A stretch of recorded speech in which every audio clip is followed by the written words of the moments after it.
موهنجودارو یا مونجوداړو د لرغوني هند یو مشهور او پخوانی ښار دی چې د وادي سند یا د دره سند د تمدن یوه برخه ګڼل کیږي.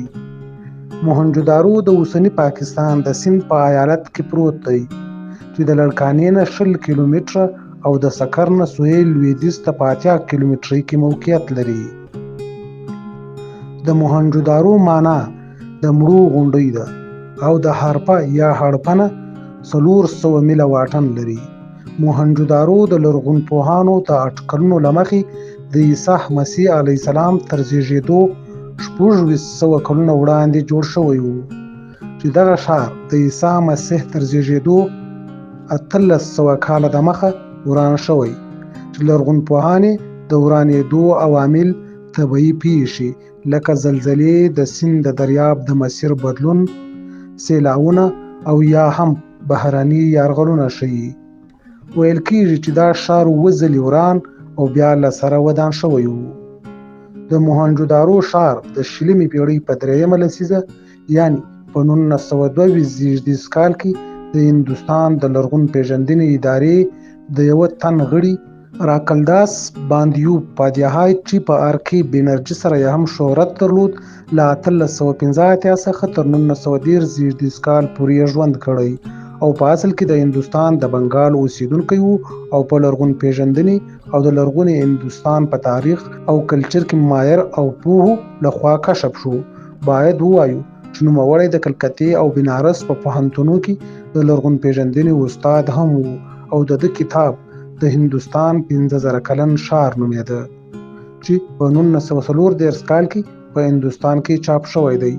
باید وویل شي چې نوموړي هندي لرغون پیژندونکي راکلداس په موهنجوداړو کې د یوې بودایست توپې په لټه کې و چې دا ښار یې کشف کړ.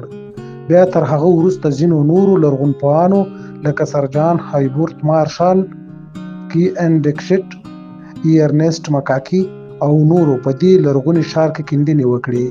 په 1945 زیږدیز کال کې د احمد حسن دني او مارټیمر ویلر لخوا هم د کیندنو چارو پرمختګ وکړ. تر هغه وروسته بیا په موهنجوداړو کې د کیندنو چارې د 1944 او 1945 کلونو ترمنځ ترسره شوې چې د دغو کیندنو چارې جورج ایپډلیس ته ورپغاړه وې. همداراز په 1980 کلونو کې د جرمني او ایټالیا هیوادونو لرغون پیژندونکو هر یو ډاکټر مایکل جانسن او ډاکټر موریزیو توسی تر مشرۍ لاندې کیندنې ترسره شوې. په 1980 زیږدیز کال کې موهنجوداړو د یونسکو لخوا په نړیوال کلتوري میراث کې وشمیرل شو. د لرغون پیژندونکو په اند موهنجوداړو هم د هارپا په څیر یو ښار و چې د پلان له مخې جوړ شوی و چې د ودانیو په جوړولو کې د پخو خښتو نه پکښې ګټه اخیستل شوې وه. دغه ښار منظم واټونه، ستر سالونونه، حمامونه، څاګانې او یو پوړیزه او 2 پوړیزه کورونه او ودانۍ درلودل. د موهنجوداړو ښار په 2 برخو ویشل شوی و چې یوې خواته یې کلا او بله برخه یې ښار دی. د ښار په مرکزي برخه کې مارکیټ و. همداراز د موهنجوداړو په ښار کې د لمبلو داسې یو لوی ډنډ هم شته چې اوږدوالی یې 12 میټره، سور یې 8 میټره او ژوروالی یې 2 میټره او 40 سانتي میټرو ته رسیږي. د لرغون پیژندونکو د څېړنو پر بنسټ په موهنجوداړو کې 15000 تنه وګړي اوسېدل. د موهنجوداړو له ښاره ډېر شمېر اثار لکه مجسمې، د نقاشۍ او رسامۍ ځینې آثار، لوښي او نور شیان موندل شوي. په دغو موندل شویو څیزونو کې یو هم د نڅاګرې نجلۍ مجسمه ده چې په 1916 زیږدیز کال کې موندلې شوې ده او 10.8 سانتي میټره اوږدوالی لري او د برونزو نه جوړه شوې ده. لرغونپوهان په دې اند دي چې ښایي دغه مجسمه به له نن نه 4.5 کلونه وړاندې جوړه شوې وي.